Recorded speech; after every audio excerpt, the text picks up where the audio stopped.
quelles sont vos pensées sur la façon de construire une IA qui sert les individus et protège les individus, et non une IA qui peut facilement, en un tour de main, devenir un genre d'outil de surveillance ultime? Eh bien, je pense que c'est plus une question de valeur et de cadre politique que de développement technologique. Je veux dire, une grande partie de la recherche qui se fait dans l'IA réside dans des méthodes mathématiques très fondamentales, où un chercheur créera une avancée. Et d'un coup, tous les réseaux de neurones sont 3% plus efficaces. Je dis juste ça comme ça. Et donc, ça veut dire que le fil d'actualité sera un petit peu meilleur pour les gens. Nos systèmes de détection de trucs comme les discours de haine seront meilleurs. Ou vous savez, par exemple, notre capacité à trouver des photos de vous que vous souhaitez revoir sera meilleure. Tous ces systèmes s'améliorent un peu. Ok, je pense que la grande question est que vous avez des endroits dans le monde où les gouvernements choisissent d'utiliser ces technologies et ces avancées pour des choses comme la reconnaissance faciale généralisée et la surveillance. Et ces pays, je veux dire, la Chine fait ça. Ils créent une véritable boucle de rétroaction qui fait progresser l'état de ces technologies où ils disent OK, nous voulons faire ça. Alors maintenant, il y a un ensemble d'entreprises autorisées à faire ça et elles ont accès à beaucoup de données pour le faire parce que c'est autorisé et encouragé. Donc, ça progresse et s'améliore de plus en plus. Ce n'est pas un processus mathématique, c'est un processus politique.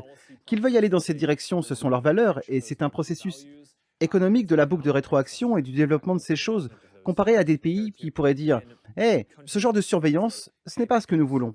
Alors ces entreprises n'existent tout simplement pas autant ou ne reçoivent pas autant de soutien.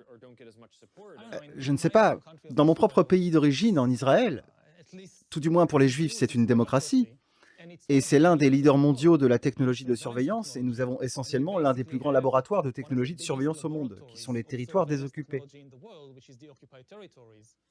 Et exactement ces types de systèmes sont développés là-bas et exportés dans le monde entier. Donc, compte tenu de mon expérience personnelle, chez moi, encore une fois, je ne crois pas nécessairement que simplement parce qu'une société, dans son propre fonctionnement interne, est, disons, démocratique, qu'elle ne développera pas et ne diffusera pas ce genre de technologie. Oui, je suis d'accord. Il n'est pas certain qu'un processus démocratique le résolve à lui seul, mais je pense qu'il s'agit surtout d'une question politique. Un gouvernement peut assez facilement décider qu'il ne veut pas soutenir ce type de surveillance. Puis, les entreprises avec lesquelles il travaillerait pour soutenir ce type de surveillance feraient faillite.